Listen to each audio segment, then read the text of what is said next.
I started reading books. I was learning about, the Black Bank, M&F Bank, which is the second oldest bank in the nation today, still exists in Durham. I had a chance to learn about, North Carolina Mutual Life. Not only was it a life insurance company, but it was basically probably the first Black owned venture capital fund. They funded a lot of companies. I learned about North Carolina Central that was, founded in Hayti and the hospital that they had there and all of these businesses that existed. And so I said to myself, this is an incredible legacy. Like I want to be, part of this I want to be part of the next generation to tell this story. Yes, I'm building a company, but at the same time now, there's a greater purpose as well. Because I need to let people know what happened here in Durham. You're listening to Honey and Hustle, a video podcast that inspires the dreamers, creators, and hustlers to make a business from their passions. I'm Angela Hollowell, and I'm a visual storyteller based in Durham, North Carolina. I sit down with creative entrepreneurs, nonprofit founders, and small business owners as they share their stories, the lessons they've learned throughout their careers, and how they've worked to make a positive impact.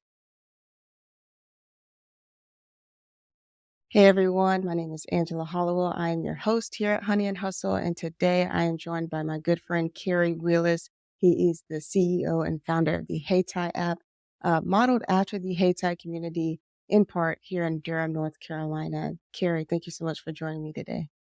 Pleasure to be here with you today as well.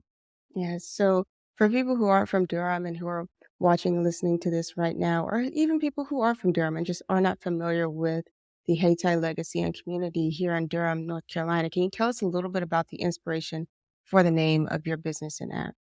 Sure. So it actually started during COVID. This is a COVID created company.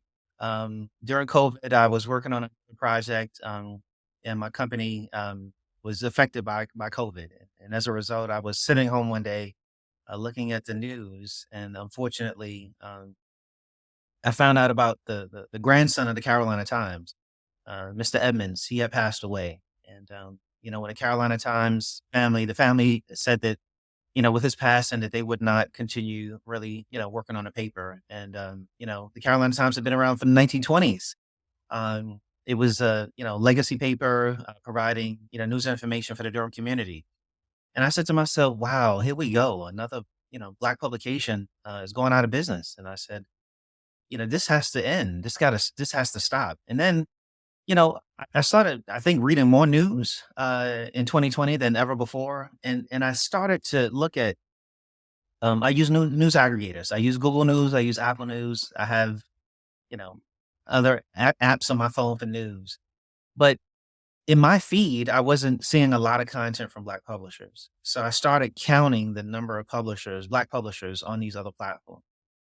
And I couldn't actually count past 30 for the news apps. And I said, wow, this is a big problem. Like the only way for me to get access to news and information is from a social media feed because the news aggregators didn't have the content. And so that's what actually, was a catalyst for me to say, you know what, I want to do something about this. I think this is a problem that needs to be solved. I can build the technology with my team to be able to get this done. And so through that process, I started it in late 2020 into 2021. Um, and so we launched and did a soft launch in 2021 and really started to ramp up last year. But through that process, I was looking for a company name. Obviously you go across a lot with company names and try to figure out what's going to be, the best fit. And then you look at also social media, because not only do you have to buy a domain name, but you got to also make sure that you can get the social media, your Facebook name and the Instagram and everything else. And so there wasn't a lot available that I was looking at.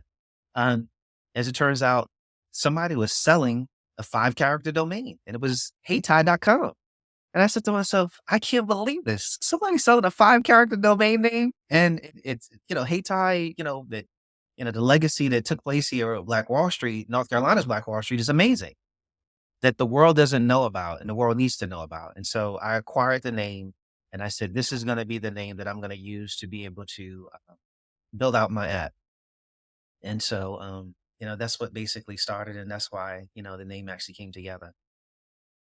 Yeah, I mean those shorter domain names, those brandable domain names, first of all, they're expensive. So I'm not even gonna Yes. ask what you paid for it, you Okay. know, because I know it was expensive, Yeah. but Yeah. they are rare to your point, you know what I mean? Because I looked at a couple short ones and I was like, oh man, that's gonna have to stay where it's at. I'm not Right. I And don't know if it's worth it. You said. exactly, Yeah. exactly. And then I'll tell you, I had been going to Durham, I've lived in Durham for 7 years, this year, but I've been coming to North Carolina my entire life. Both of my parents are originally from North Carolina. They left in their the late teens, early 20s, and they migrated north to New York, where I was born and raised. And you know, I can't get them out of New York now, but now I live down here, as well as my other brother is they both live down here. So I started reading books. I was learning about the Black Bank, M&F Bank, which is the second oldest bank in the nation today, still exists in Durham. I had a chance to learn about, North Carolina Mutual Life. Not only was it a life insurance company, but it was basically probably the first Black owned venture capital fund. They funded a lot of companies. I learned about North Carolina Central that was, founded in Hayti, and the hospital that they had there, and all of these businesses that existed. And so I said to myself, this is an incredible legacy. Like, I want to be, part of this I want to be part of the next generation to tell this story. Yes, I'm building a company, but at the same time now, there's a greater purpose as well. Because I need to let people know what happened here in Durham. And then I also looked at the downfall, unfortunately. And Mhm. I saw what took place with Highway 147. For those people who don't know, a lot of Black communities across the US, they drove highways through them. And so there's no difference, that happened here in Durham as well with Highway 147. But then I started looking at also, there's a building out of all the homes and businesses that they destroyed and knocked down. There's one building that they did not destroy, which is typically, the foundation in most Black communities. It's the Black church, St. Joseph's Church. And now, as you know, it operates as a a community center, excuse me, community center, with events and everything else to take place. And when I was reading the history of, what took place and looking at that, I could not believe that they named their community, African Americans named their community Hayti after Haiti. But in addition to that, there are other Haitis that exist in the US. So, to our Haitian brothers and sisters, thank you, because you gave us the inspiration, inspired us to name our community Hayti after winning your independence. But like I'm coming back to St. Joseph's because I want to make this point, which a lot of people probably don't know, and I don't know how I found out about it, but I was doing all this research. The church still exists. At the top of the church, there's a steeple. It is a Haitian voodoo symbol that has been there since the 1890s, and I had to drive there myself to look and see it, and it is in fact still there. And so, not only do we honor them with the name Hayti, but their symbol still is right there in our community for us all to see. That this was what we kind of looked back to be able to create something amazing here in Durham. You just made like a beautiful point, and I think it's fitting that you kind of landed on this note of the church because the church, ironically, for people who don't live in Durham, is right next to the Carolina Times old building. So, Yes, yeah, absolutely right. yeah, yeah, And yeah. it, it's So, And so that was interesting in itself.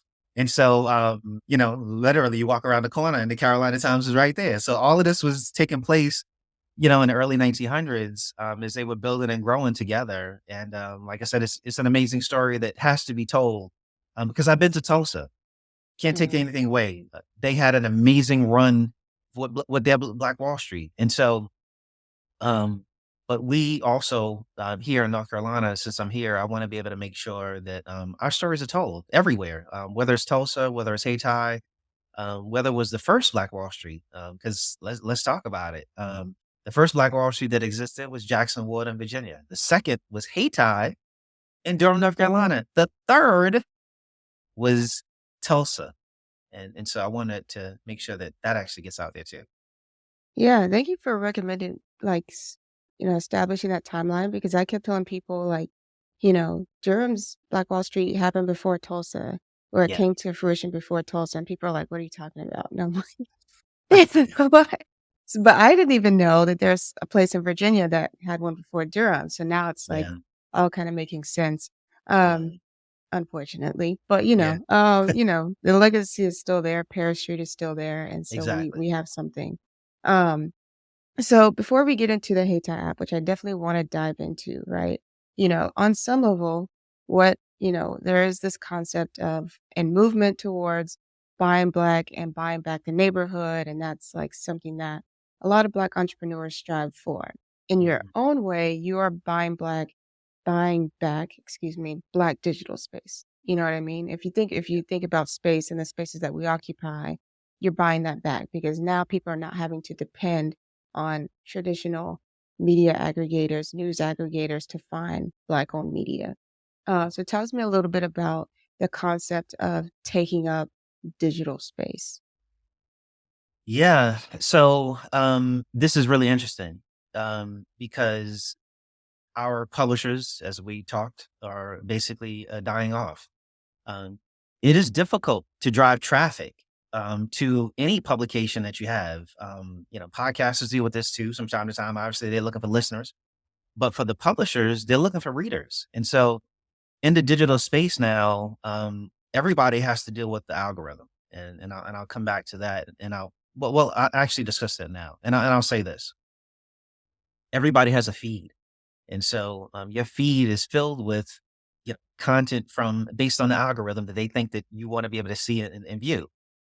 Oftentimes, publishers could push or they can adjust that algorithm by boosting content. They pay to do that. Majority of publishers are paying to boost their content. That's why they show up in your feed. Some of them, don't get me wrong, show up organically. But could you imagine if our legacy, newspapers and magazines that exist have to compete with, thousands of different other, media brands out there, and they have to spend the same money to compete? It's going to be a lot harder for them. And so from a digital side, at the end of the day, their numbers end up getting pushed, down to the bottom because they're just not going to get the traffic that they need from these mobile users. And if they don't get the traffic, they're not going to be able to generate the revenue. And if they don't generate the revenue, they can't hire writers. And so, it's basically sort of a downhill slope. And so I understand that slope and I understand, what can be done about it. And that's why from a digital side, I said to myself, the only way to solve this problem is solve it in a way where they're not competing with the thousands of other publishers that exist on these platforms, and bring this into sort of an all-in-one solution, that I can be able to aggregate and I can be able to control the traffic that goes their way and make sure that traffic goes their way from an audience pretty much that are going to read their articles and really want access to this information digitally. Yeah. And I mean, the algorithm is something that, every almost media platform has tried to address in a way that seems um one, a good experience for their users, right? So the people Yeah. who are using the app feel like they're getting fed, if it's not from people they're following or brands they're following, media outlets that they're following, at least from things that they may be interested in, like topics. So there's always going to be some sort of thing that, does in some ways, I won't say control, but definitely does kind of like feed into what you think the user wants to see and wants to engage with. So there's always going to be that. But, you know, it sounds like what you're trying to do is, yes, we recognize that there's always going to be things that people want to see that they're going to organically see, and there's always going to be that pay for play market. But how can we go in the middle and get brands and organizations and news in front of people that want to see it, but in a way that they can see it organically, often and frequently when they use Mhm. that. And Yeah. and there's another side of it too. Oftentimes, major media doesn't report on stories that are happening in our community unless it becomes like really, really big news. And so what I found that, from the app, I get access to so much information locally, here, but also across the country that's happening in our community that never makes major media. There are stories that happen, good and bad, that's happening across, the world in the US, obviously, but across the world. And so, now I can be able to get access to that. A story that would probably never show up in my feed. I think that, you know, I'll tell you, just giving a little bit more background on myself. I was born and raised in Brooklyn, right? And so, believe it or not, I used to read the black press when I was in New York. There's the New York Amsterdam News. We at one point in time we had New York's only black daily. It was a daily challenge. I used to buy those papers to support them, and then also I get access to, once again, news that I don't see in a traditional media setting. And, so for me, it was just this always, transition, or even you transitioning down here to support. You talk about sort of, this movement to be able to support Black owned. For me, media is always something that I did support or tried to support over the years. Uh, but now this is, I guess, the next, phase in terms of making sure that I continue that support, and that support continues, but it continues now on a much bigger scale. Thank you so much for watching and listening to the show. Whether you're a day one fan or day 100 fan, I'm so glad that you found Honey and Hustle and have decided to stick along for the ride. As a thank you, I wanted to give you a little gift that this show has so graciously given me: the ability to continue to connect with thought leaders, industry leaders, business owners, and other entrepreneurs no matter where I am. Link offers a digital business card that is a natural extension of my website and social media platforms that allows me to easily send people to strategic landing pages so they can learn a little bit more about me, the resources I offer, and how we can continue to stay connected. When you click the link below in the description, you'll get 15% off any of their wearables, phone taps, and hopefully the last physical business card you'll ever need. Thank you so much again for supporting the show and our show sponsor, Link. So kind of staying in line of supporting media and news, there's also now this, I guess, it is present now. It is present. I think it's going to carry over into the future of Black creators, right? So now people aren't waiting to be associated with a media house, a talent agency, any of that. They're just independent creators, also reporting on the news sometimes, also setting trends, also Mhm. really driving much of pop culture, which is, the most popular thing to report on, now are not waiting to say like, oh, Paper Magazine sponsored this video, or Paper Magazine paid me directly to make this video. Like Right. they don't care, they're just picking up their phone, making TikToks, making Instagram reels, making YouTube shorts, Yep. right? And, the other half of that, like, wow, it's beautiful that they can just start it. Anybody can start anything, sell anything online, whatever. The other half of that is who gets credit for a lot of these like breaking news stories, who gets credit for setting a lot of these trends. And not just credit, but also the associated monetary gain from being at the forefront of stories and of media. That also has been inequitable as we move forward, and really like, people who aren't even, really journalists now are saying like, Mhm. no, I broke this story. No, I started this trend. No, I made this phrase popular and searchable and lucrative to put in a headline, right? Mhm. But I'm not getting the credit for that. And so, how is Hayti hoping to address some of that inequity in creator pay and creator credit? Yeah. So last year we, looked at the podcast industry, and we saw. Well, I listen to podcasts too, obviously media. The next phase. So in addition to reading articles from Black media, I listen to podcasts from Black podcasters, other podcasters around the world, right? But you're absolutely right. Podcasters now, they can break a story with a microphone in their head, right? And it's instant. Like they can go on and immediately get that message out to their listener audience. And I was looking and trying to find these research studies, because we know African American Black folks in general, we over index when it comes to media. We, you know, listen to the radio more. We watch more TV. We use more social media. We use our cell phones more. The research reports started to come out more and more last year. As it turns out, we listen to more podcasts. And I said to myself, wow, now this is really interesting. Creator economy, right? These podcasters are, going out here and making it happen, getting a message out. um, I started, once again, Apple Podcasts, Google Podcasts, um, but it's for the podcast world, there are millions of podcasters. You will get lost. There's just a sea of podcasters. And when you go on, other platforms. And I said to myself, here I go again. I see a problem. It needs to be fixed. And I said, to create an economy specifically for podcasters, I was beginning to look and see what other platforms existed.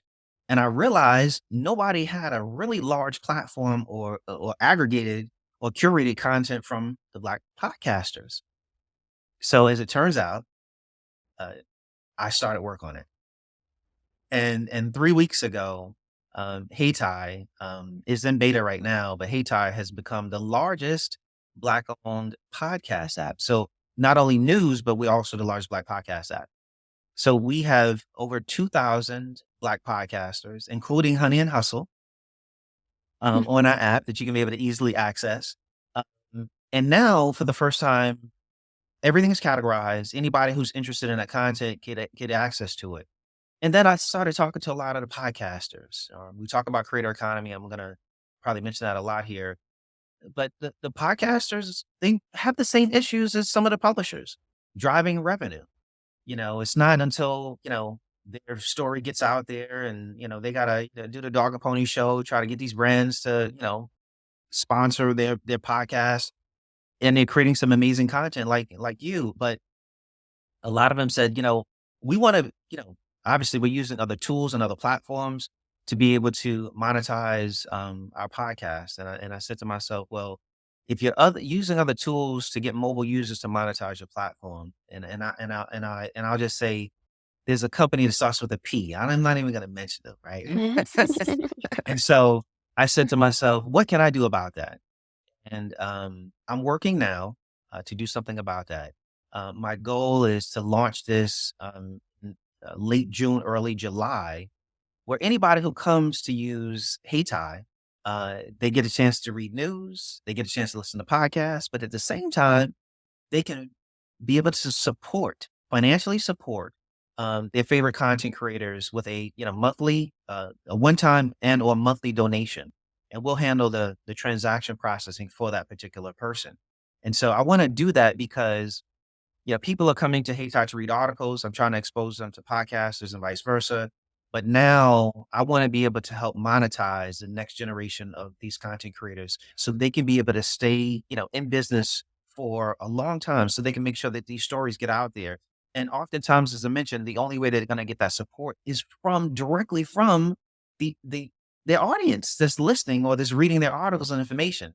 And so that's going to go hand in hand, and that's set to launch, like I said, late June, early July. That's sort of the next phase in terms of what we're doing to make sure that we support these amazing content creators, from A to Z.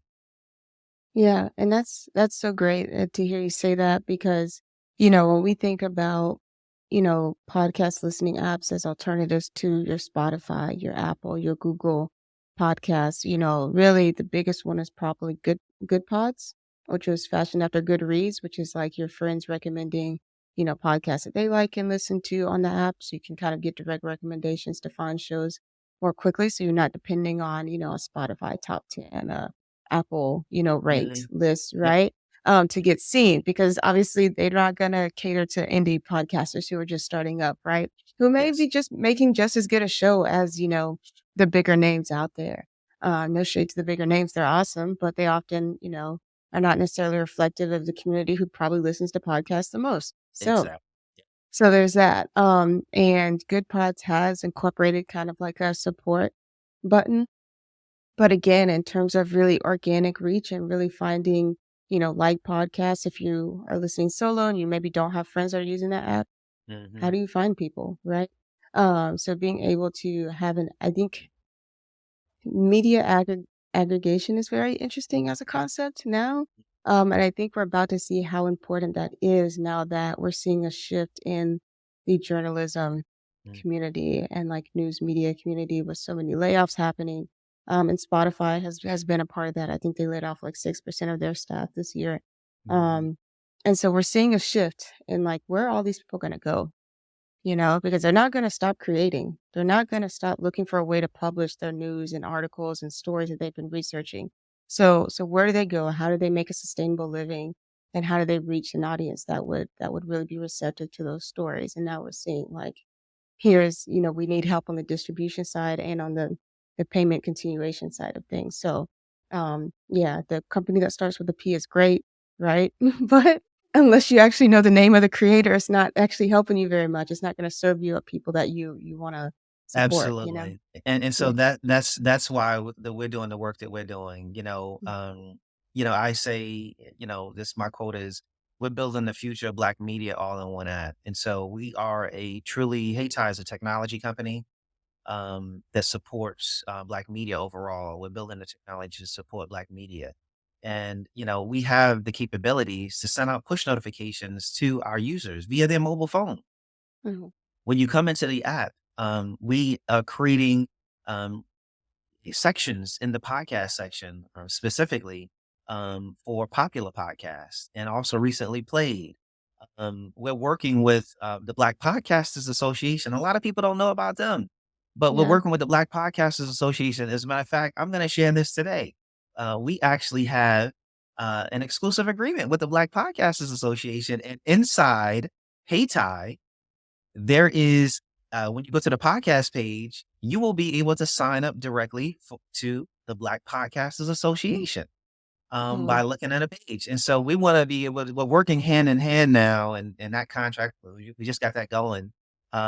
It's live on Android, and by the time this actually goes live, it'll be live on iOS. Yeah. And so we are working hand in hand with them to get the message out. In addition to that, we also have Black Pod News. Uh, Mhm. they feature Black podcasters on a weekly basis. Their content is now inside the Hayti app. And Mm. so we're doing all of the work that we possibly can to make it easier to get them exposure. And, other platforms are obviously, they're not going to do this. This is a paid situation with other platforms. But us, it's not. It's this is live or die. And we're trying to make sure that our publishers, our content creators, and podcasters overall, that they stay for the long haul. And we're doing the work that, like I said, that's needed to make sure that we give them as much exposure to be able to generate the revenue for them to be able to stay in business. Yeah. Shout out to Corey Grums, who is the Yes. creator of the podcast. Yeah. I know your guy. I know your guy. Yeah. Okay. He's cool. He's cool. Yeah. Yeah. He's doing incredible things. And he actually just partnered with women of color podcasters to highlight women of color podcasters throughout the month of March, which is International Women's Month. So Mhm. yeah, a lot of great things that they're doing, and so it's just you're gonna see a whole host of people throughout the Black Podcasters Association. So it's not going to be just a monolith of creators even within that. So Yes. that's what's really going to be cool as we think about like, oh, when you think about an aggregator, you probably think of, a monolith of content, but this is going to be really, really cool, inclusive, representation of the podcast industry. Like I said, this is an exciting time. We just launched this podcast piece, so I'm looking forward to sort of the next phase, and I think it has huge legs. Like I said, the podcast that I've listened to, I've been exposed to, it's whether it's history, whether it's health. Oftentimes, you turn your TV to get access to information, or you look at your phone and scrolling through.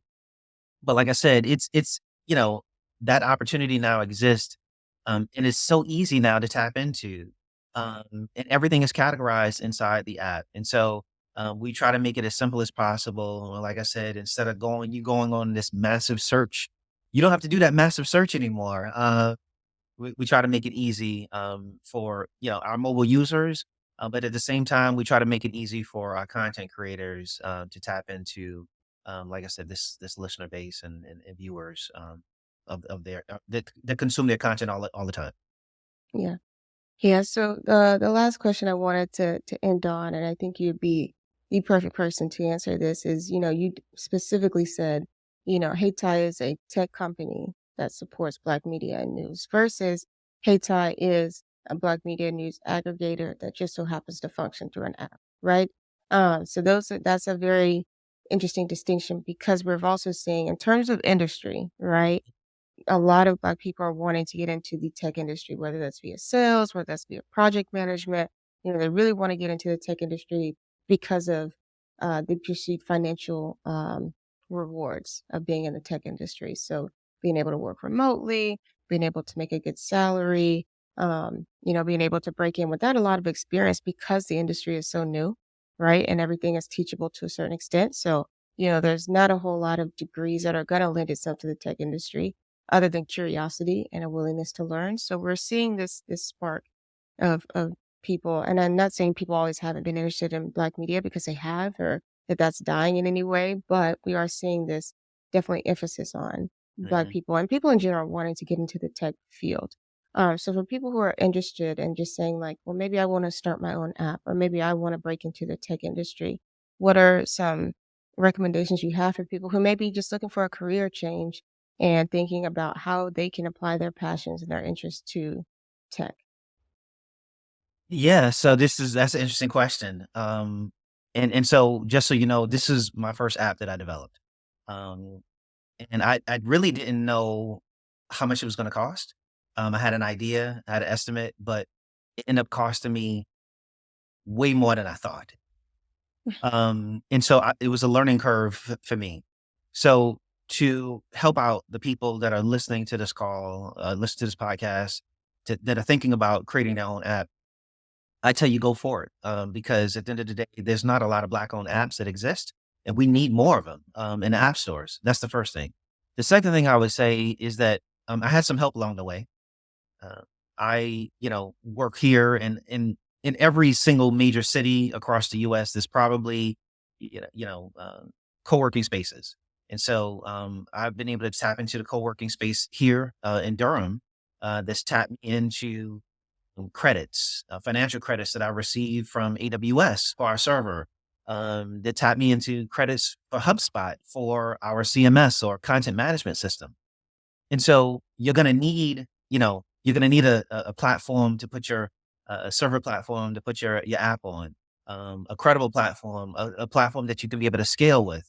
And so that's also expensive. But while I was doing the development, I was able to, in total, I think we probably received about close to $20,000 in credits, technology credits, and those helped. That's 20,000 that did have to come out of my pocket, and that helped to be able to scale the business. And then along the way, something that recently happened is that we needed, analytics. Obviously, we need to be able to understand, who the users are, they're using that, what they're doing inside the app. We also received recently a credit from an analytics company. And so there are opportunities out there, believe it or not, that exist now that probably never existed before. But I highly encourage people to tap into, their local co-working spaces, to get access to some of these free credits, obviously dollars that they can be able to utilize as they're working on the development, because the development process is not easy. It's expensive, and it all depends on the actual app that you're developing. You can end up spending a fortune to be able to get it up and out. And if you could get a little financial assistance along the way, it can kind of help you kind of grow and scale. And so that's some of the advice that I would actually give to the folks listening. Yeah, I appreciate that. It was so needed. Yeah, I mean, I'm looking to see how the app market is going to change and grow and develop as we move forward into people just wanting to create their own space and wanting to do their own thing in a way that, serves their community in a way that maybe current apps don't. So, thank you so much for sharing your experience making and growing Hayti and giving us a little sneak peek for what we can expect from the app going forward. Thank you. It's a pleasure being here, and I look forward to working with you as well. Yeah.